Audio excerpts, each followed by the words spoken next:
curiga bahwa sudah ada niat dari Rismon dan Michael dan kawan-kawan untuk masuk ke Jokowi lewat cara mereka pura-pura buat surat ingin koordinasi, ingin komunikasi terkait dengan ijazah yang sudah berbulan-bulan bertahun ini untuk komunikasi dengan Pak Jokowi. Tapi di balik itu sebenarnya kalau boleh saya menduga mereka ingin datang ke Pak Jokowi dan Michael pun ingin menjadi bagian dari Rismon yang terjadi hari ini. Itu pandangan saya. Silakan bantah. Oh, luar biasa ya, keren. Tujuannya apa? Sebentar, tujuannya apa? Tujuan kalau Bang Rismon kan tujuannya mungkin lepas dari tersangka. Kalau Bung Michael kan bukan tersangka. Loh, saya bisa menduga bahwa bisa saja kalau ada pertemuan di sana, lalu kemudian mereka berkomunikasi, kan tidak mesti lepas dari tersangka. Bisa saja ada di belakang itu semuanya. Ada dugaan-dugaan yang lain. Boleh dong saya Misalnya apa? Misalnya mendapatkan sesuatu. Oh, wah, uang ini misalnya. Boleh. Waduh. Okay. Boleh. Berarti menurut Bang Rasman, meras gitu. Bang Rismon Sianipar itu dapat uang dari Jokowi? Bukan, saya mau bertanya motif kalian membuat chattingan WA itu dengan mengatakan tidak usah melibatkan yang lain. Kan tadi Adinda Michael bilang. Apa tidak saya kan bertanya, apakah ini harus melibatkan yang lain? Ya, karena itu kan atas nama manajemen Gibran Endgame. Iya. Ya. Saya tidak bisa bedakan Adindaku mana Gibran Endgame dengan Jokowi Space Paper. Yang saya tahu jauh berbeda, Bang. Dari Roy dan kawan-kawan. Masa Anda nggak bisa bedain dua buku yang berbeda? Aduh, Tuhan. Bukan. Itulah bahayanya. Saya nggak melihat dari pernyataan teman saya, sahabat saya Bung Ade. Oke, baik. Ya, dugaan biarkan. Ya, jadi saya boleh berprasangka bahwa Adinda Michael sebenarnya ingin masuk duluan bersama Rismon dan meninggalkan kawan-kawan. Saya boleh berprasangka itu. Baik. Terima kasih. Saya 4 segmen tadi mendengarkan dengan cermat. Dan saya kira kita di samping akan memasuki Idul Fitri, saya pertama menanggapi dan dalam closing statement ini begini. Saya justru Adinda Aiman dan masyarakat Indonesia, saya curiga bahwa saudara Michael Sinaga ini sebenarnya patut diduga sudah ada upaya tersembunyi antara Michael Sinaga dengan Rismon untuk melakukan komunikasi ke Solo. Hanya saja Michael Sinaga di akhirnya tidak diikutkan. Jadi kalau saya boleh menduga, saudara Refli Harun, Roy dan kawan-kawan harus berkomunikasi intens, bertanya kepada Michael Sinaga apa motif melakukan itu di awal Januari dan sekarang baru dikeluarkan kata-kata itu. Karena saya takut nanti Rismon akan bersuara. Sebenarnya kalau bisa saja nanti saya duga Rismon akan bilang, loh sebenarnya kami sudah komunikasi antara saya dengan Michael Sinaga dan kawan-kawan. Tapi ada mungkin komunikasi yang tidak tepat sehingga saya berjalan bersama dengan pengacara saya. Yang kedua, saya kenal saudara. Boleh saya jawab? Iya. Oke, sebentar Bang Rasman. Satu boleh. Nanti biar jawab dulu. Nanti saya berikan pada Bang Rasman lagi. Silakan. Ya, kalau saya yang dituduh oleh Bang Rasman bahwa saya menduga. Oh iya, sama lah itu. Saya diduga tidak mendapatkan sesuatu dan Bang Rismon jalan sendiri dengan pengacaranya, itu jauh sekali dari kenyataan ya. Karena sebenarnya yang melarang saya untuk mengirim surat itu ke Solo, kenyataannya gini Bang, surat itu harusnya saya kirimkan waktu saya menjadi narasumber di sini tentang Egy Sujana, tentang surat Egy Sujana. Abang masih ingat ya, saya di atas itu. Siangnya itu ada pengadilan di Solo dan si Arief itu sudah ikut ke Solo. Tapi karena ada undangan rakyat bersuara, saya pulang naik pesawat. Kalau memang saya niat untuk ngasih surat itu, tinggal saya kasih aja sebentar. Nah, pertanyaan saya, boleh nggak saya tanya? Silakan. Michael, kalau memang Adinda, ini adik saya, kalau memang Adinda menganggap ini hal yang biasa saja, atau bahkan luar biasa, kenapa tidak ngomong kepada Refli Harun dan kawan-kawan? Karena ada komunikasi antara kalian dengan Roy atau dengan Rismon. Ini kan akan membangun komunikasi dengan Solo yang kalian sudah katakan tidak ingin mengikuti jejak Egy Sujana dan kawan-kawan. Sebentar Bang Rasman. Kecurigaan Anda apa yang Anda sampaikan di situ?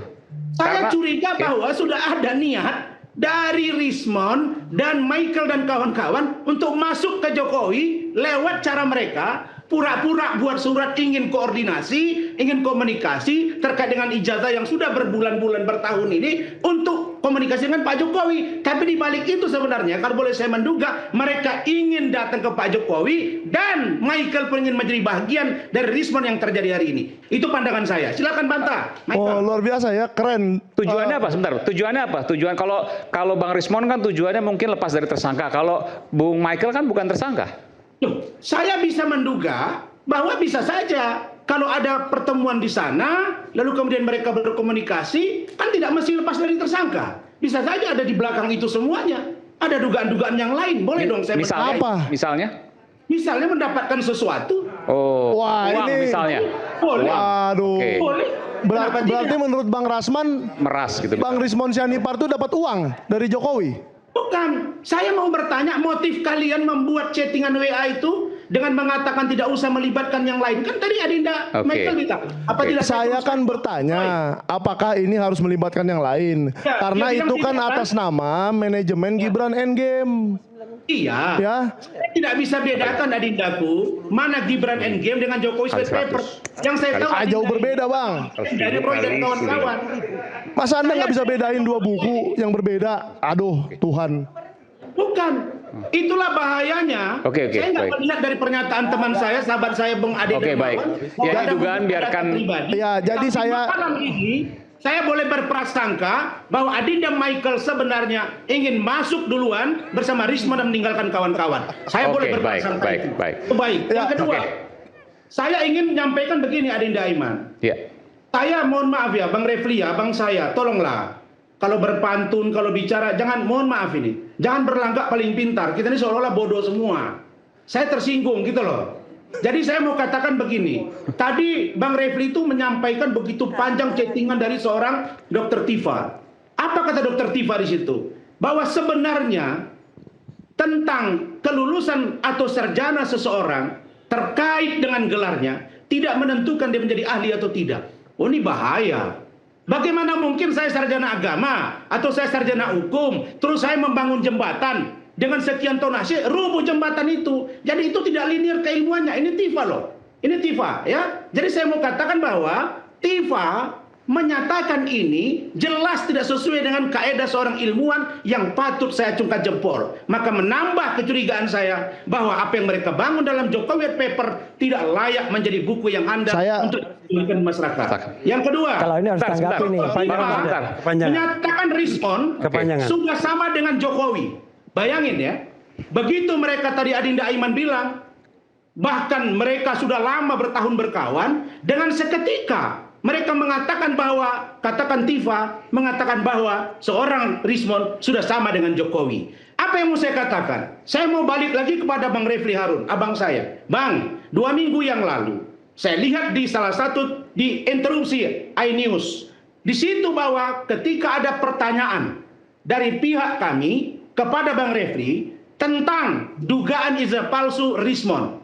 Bang Refli mengatakan pada waktu itu bahwa seorang Rismon bukan pejabat publik, maka tidak penting dipertunjukkan ijazahnya. Kenapa malam ini kalian kuliti Rismon? Kenapa malam ini kalian hajar Rismon? Bukankah Rismon bagian dari kalian selama ini? Bukankah Rismon mengatakan saya dalam melakukan penelitian adalah ongoing? Dia mengatakan proses.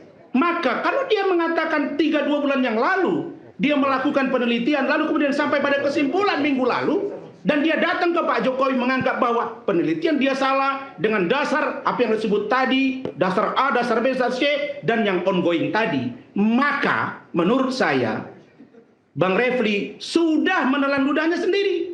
Kenapa hari ini kalian menyudutkan seorang Rismon hanya gara-gara dia meminta maaf?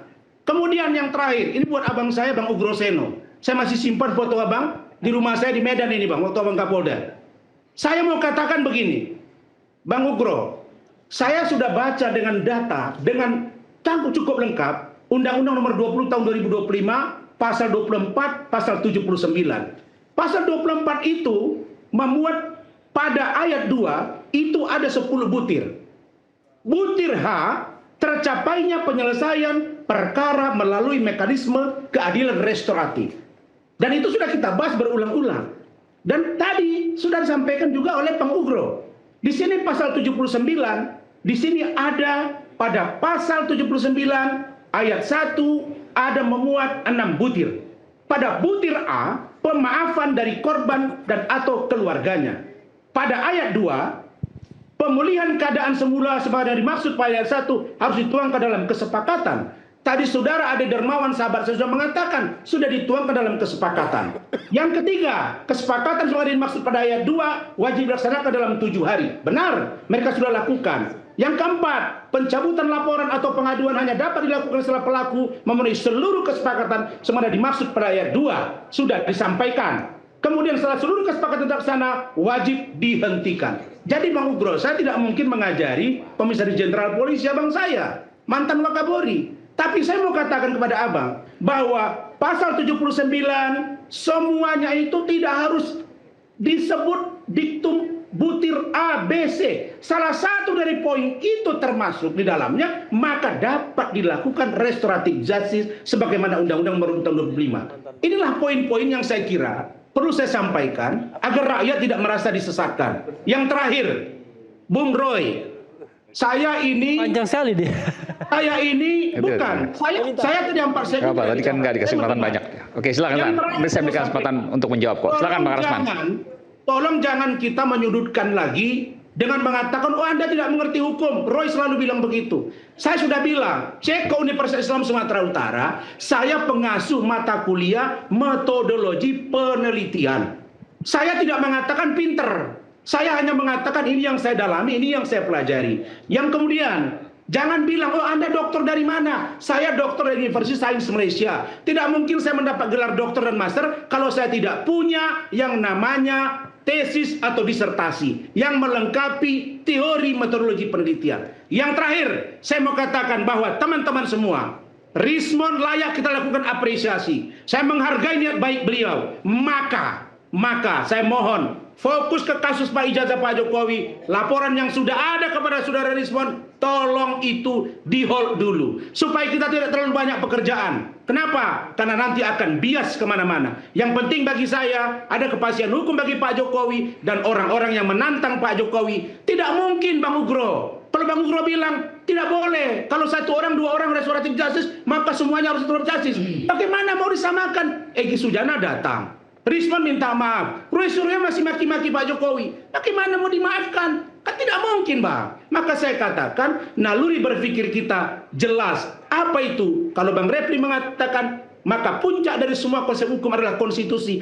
Apa yang disebut dengan the supreme law of the land. Maka putusan dan atau kaidah hukum yang tertinggi adalah pada konstitusi itu sendiri. Barangkali itu dari saya. Mudah-mudahan kita bulan Ramadan hari ini menjadi orang-orang yang bertakwa. Terima kasih. Amin. Wassalamualaikum warahmatullahi wabarakatuh. Selamat malam. Waalaikumsalam warahmatullahi wabarakatuh. Oke, tanggapan silakan.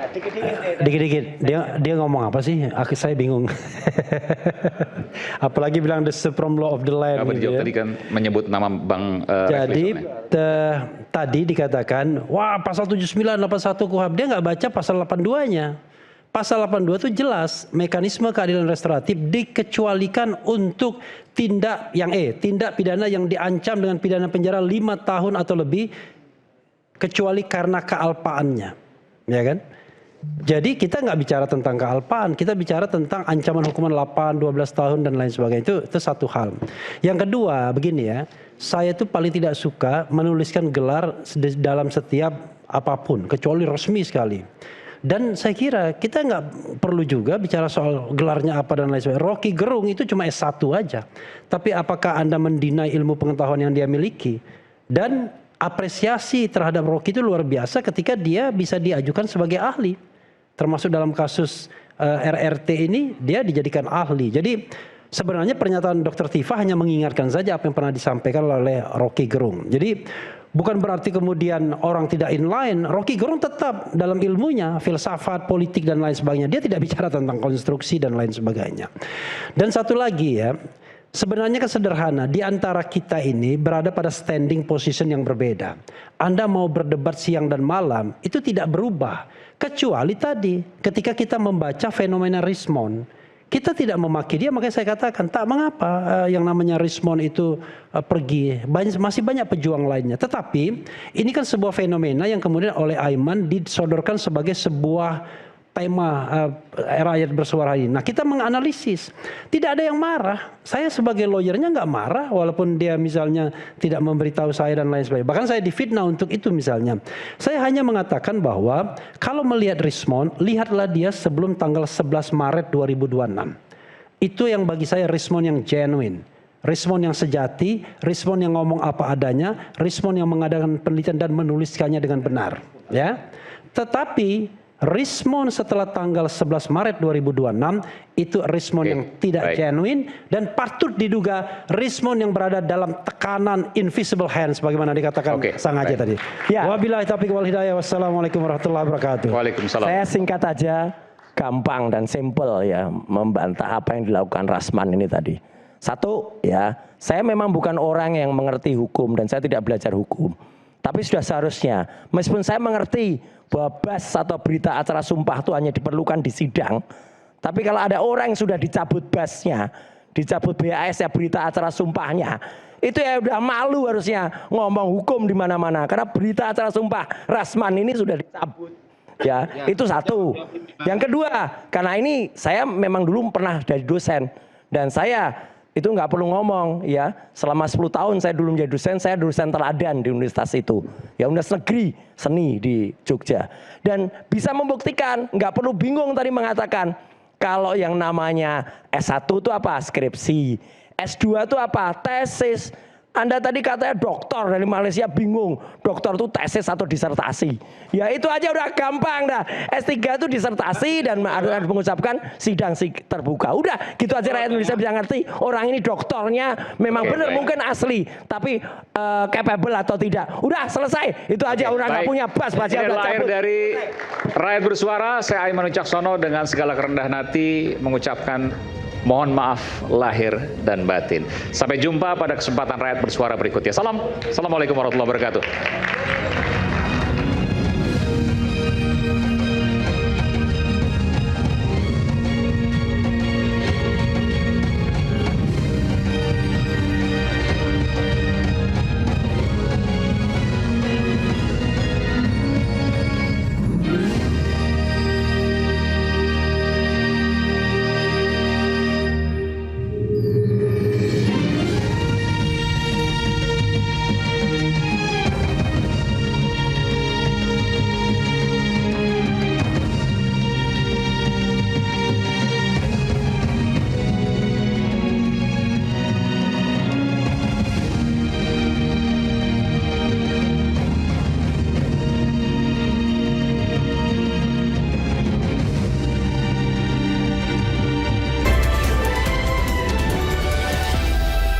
Acara ini dipersembahkan oleh